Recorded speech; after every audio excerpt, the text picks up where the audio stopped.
Most of us spend our lives chasing something without ever stopping to ask what we are actually chasing. We chase promotions, titles, money, and recognition, believing that one day those things will make us feel whole. But fulfillment doesn't come from what we do. It comes from why we do it. When we don't understand our why, every achievement feels temporary. We reach the goal and immediately set another one, because the feeling we were hoping for never quite arrives. Purpose is not a destination, it's a filter. It helps us decide what to say yes to and, just as importantly, what to say no to. Without that filter, life becomes a series of reactions instead of intentional choices. Your why is not your job description. It's not your resume. It's the thing that gives meaning to the work you do and the relationships you build. It's the reason you wake up in the morning with a sense that today matters. And the uncomfortable truth is that most people don't avoid discovering their why because they can't find it. They avoid it because once they do, they become responsible for living it. Purpose demands courage. It asks us to align our actions with our values even when it's inconvenient. And that can feel risky in a world that rewards certainty and visible success. We live in a culture obsessed with outcomes. We measure our worth in numbers, salary, followers, awards, and status. But when success becomes the goal instead of the result of meaningful work, something fragile is built. Success without purpose is like a house without a foundation. It might look impressive from the outside, but it cannot withstand pressure. When things go wrong, and they always do, there is nothing to hold on to. People who chase success often feel lonely at the top because they climbed a ladder leaning against the wrong wall. Purpose-driven people, on the other hand, don't ask, "How can I win?" They ask, "How can I serve?" They don't define themselves by what they achieve, but by who they become in the process. And this shift changes everything. Decisions become clearer. Relationships become deeper. Even failure becomes meaningful, because it is connected to something bigger than ego. When we know our why, setbacks hurt, but they don't break us. They teach us. Of course, living with purpose requires vulnerability. And vulnerability is terrifying. It means admitting we don't have all the answers. It means acknowledging our fears, doubts, and imperfections. We are taught to present polished versions of ourselves, to appear confident and unshakable. But real connection doesn't happen when we pretend to be strong. It happens when we are honest. Vulnerability is not weakness. It is the courage to show up as we are and trust that it is enough. When a leader says, "I don't know, but I will learn," something powerful happens. When a parent says, "I was wrong," trust grows. When a friend admits, "I'm struggling," walls come down. Vulnerability invites others to be human too. It creates space for empathy. And empathy is the foundation of every meaningful relationship. We don't follow people because they are perfect. We follow people because they are real. This is where self-awareness becomes essential. Before we can lead others, we must understand ourselves. We must recognize our patterns, our fears, and our motivations. Self-awareness is not self-criticism. It is self-honesty. It is the ability to say, "This is what triggers me," or "This is what I need to work on." Without it, we project our insecurities onto others. With it, we take responsibility for our behavior. Leadership is not a rank. It is a practice. And it begins the moment we choose to act in alignment with our values rather than our emotions. A self-aware person doesn't seek control. They seek clarity. They know that their mood affects the people around them. They understand that every action sends a signal. Over time, those signals become culture. And culture is simply the accumulation of behaviors repeated consistently. Trust grows in these small moments. It is built when words match actions, when promises are kept, when people feel safe to speak without fear of humiliation or punishment. Trust is not an emotional luxury. It is a biological necessity. When we feel safe, our bodies relax, our minds open. Creativity and collaboration become possible. When we feel threatened, we retreat into survival mode. We stop listening. We stop caring. And slowly, we stop believing in each other. In every relationship, trust is the invisible contract. It is the belief that the other person has our best interests at heart. Without trust, even the most talented teams fail. With trust, ordinary people accomplish extraordinary things. Trust cannot be demanded. It must be earned, and it is earned through consistency, transparency, and compassion. Imagine a world where people were more interested in understanding than in being understood, where leaders measured success by how many people they helped grow rather than how many people they outperformed, where vulnerability was seen as strength and purpose was seen as practical. This world does not begin with systems or policies. It begins with individuals choosing to live differently, choosing purpose over pride, choosing connection over control, choosing trust over fear. And this choice is available to us every day, in the conversations we have, in the way we respond to stress, in the standards we set for ourselves. Purpose is not something we find once and forget. It is something we practice. Trust is not something we assume. It is something we build. And leadership is not something we claim. It is something others grant us when they feel safe in our presence. This is where the journey truly begins, not with a title or a goal, but with the decision to live with intention, to speak with honesty, and to care about the people around us as much as we care about our own success. Integrity is one of those words that sounds noble, but is often misunderstood. We think integrity is about being honest when someone is watching, about doing the right thing when it's visible. But real integrity is what we do when there is no audience. It's the private decisions that shape our character long before they shape our reputation. Integrity is choosing consistency between what we say we believe and how we actually behave. And this is harder than it sounds, because life constantly tempts us with shortcuts. We tell ourselves small lies. We bend rules just a little. We justify behavior because the pressure is high, or because everyone else is doing it. And each time we do this, something subtle happens. We erode our own trust in ourselves. Over time, it becomes harder to recognize who we are trying to be. Integrity is not about perfection. It's about alignment. It's about waking up and asking, did I act today in a way that reflects my values? Not for applause, not for approval, but for peace of mind. The people we admire most are rarely the loudest or the most decorated. They are the ones who are predictable in their character. We know what they stand for. We know how they will respond in difficult moments. There is comfort in that consistency, and that comfort creates safety. When people feel safe, they listen. And listening, true listening, is one of the most underrated skills in human life. Most of us don't listen to understand. We listen to reply. We wait for our turn to speak while someone else is talking. We filter their words through our own assumptions and experiences. But listening is not about silence. It's about presence. It's about suspending judgment long enough to see the world through someone else's eyes. When someone feels heard, they feel valued. And when people feel valued, they are more likely to trust. Listening requires humility. It requires admitting that we don't have all the answers, that someone else's experience might teach us something. And this can be uncomfortable, especially in environments that reward certainty and speed. But wisdom rarely comes from rushing. It comes from reflection. It comes from curiosity. It comes from asking better questions instead of giving faster answers. Fear often gets in the way of this. Fear of being wrong. Fear of looking weak. Fear of losing control. We tend to see fear as something to avoid, something to conquer. But fear is not the enemy. Fear is information. It is a signal that something matters. It tells us that we are standing at the edge of growth. The problem is not fear itself. The problem is what we do with it. Some people run from fear.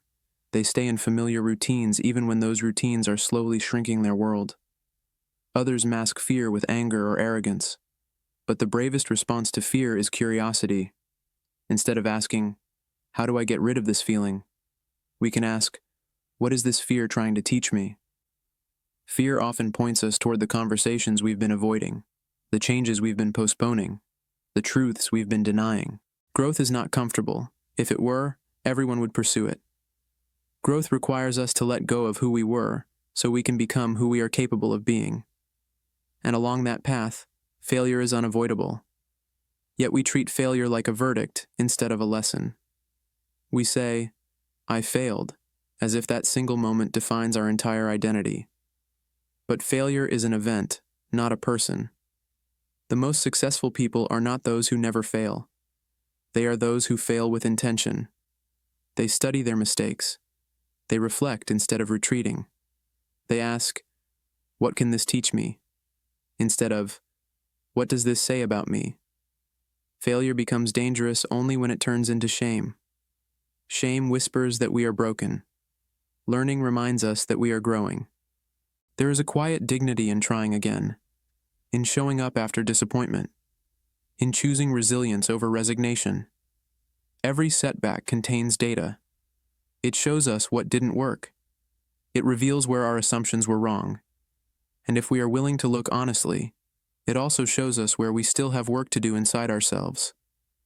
Failure humbles us, and humility keeps us human. But insight alone is not enough. We do not become better through understanding. We become better through practice. And this is where consistency matters more than motivation.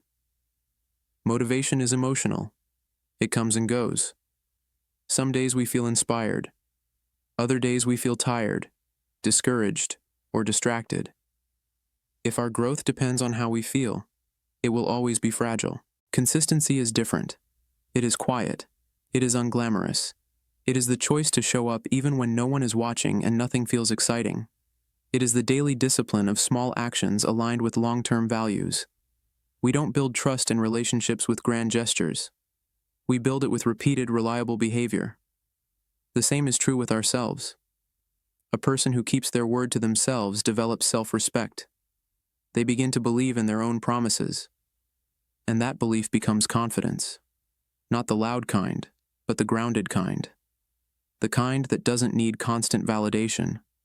The kind that can sit with discomfort and uncertainty without collapsing. Over time, consistency becomes identity. We are not what we intend to do. We are what we repeatedly do. Our habits shape our character, and our character shapes our destiny. This is why small choices matter. The conversation we choose to have, the apology we choose to make, the effort we choose to give when no one is counting. Integrity, listening, fear, failure, and consistency are not separate ideas. They are deeply connected. Integrity keeps us aligned. Listening keeps us connected. Fear keeps us alert. Failure keeps us humble. Consistency keeps us moving.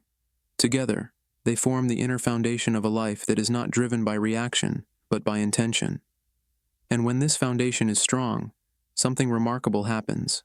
We stop trying to prove ourselves. We start trying to improve ourselves. We stop seeking approval. We start seeking meaning. And slowly, the way we show up begins to change the way others feel around us. This is the quiet power of personal leadership, not control, not status, but influence rooted in character.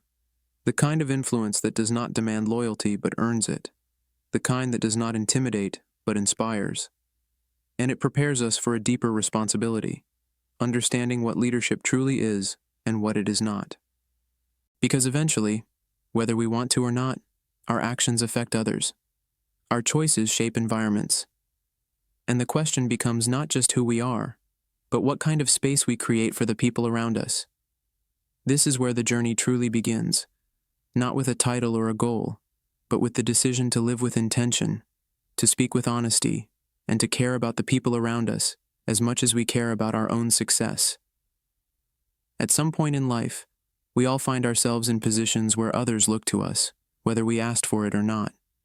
It might be as a manager, a parent, a teacher, or simply as a friend who others rely on.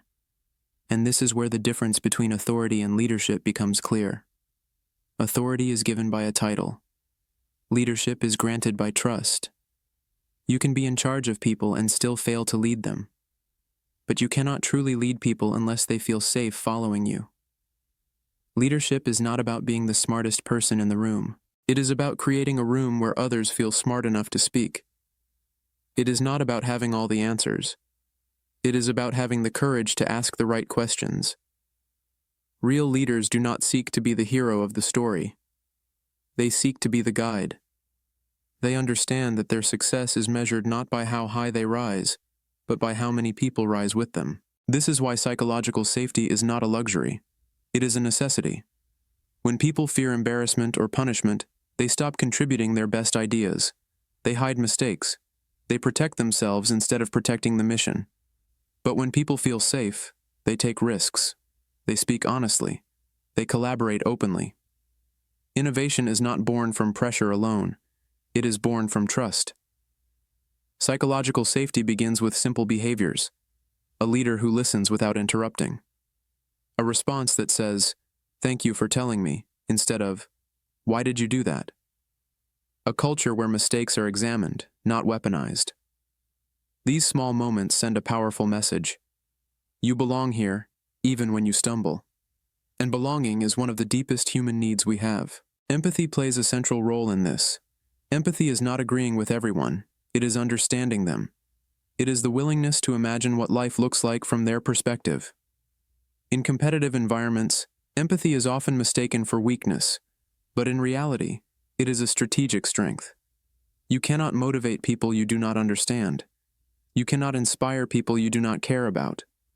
When leaders lead with empathy, they do not lower standards. They raise commitment. People work harder for leaders who see them as human beings, not resources. They bring more of themselves to their work because they feel respected, not used. Empathy transforms transactions into relationships, and relationships are what make work meaningful. Over time, these behaviors shape culture. Culture is not a mission statement on a wall. It is what people do when no one is supervising. It is the stories they tell about how problems are handled. It is the tone of meetings and the way conflict is resolved. You can design policies, but culture is lived, not written. Strong cultures are built on shared values and consistent actions. Weak cultures are built on fear and confusion. In strong cultures, people feel part of something bigger than themselves.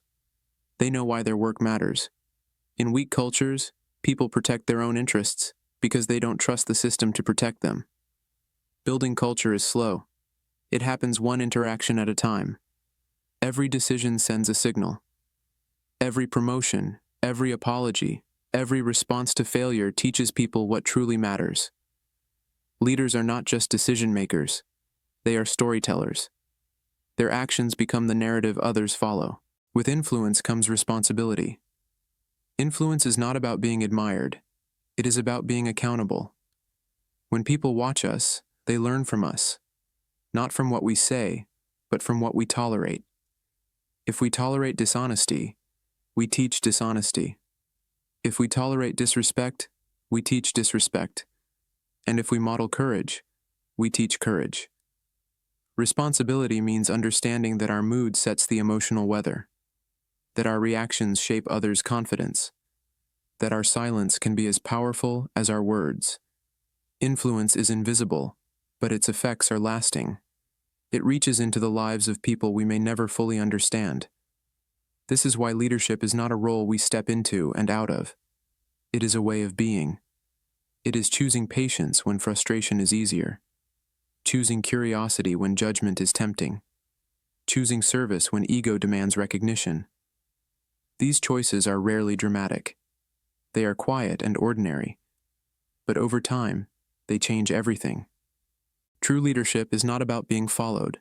It is about building others who can lead. It is about creating an environment where people grow not just in skill, but in confidence and character. The goal is not dependence. The goal is empowerment. And this way of leading reshapes our understanding of success. Success is no longer only about personal achievement.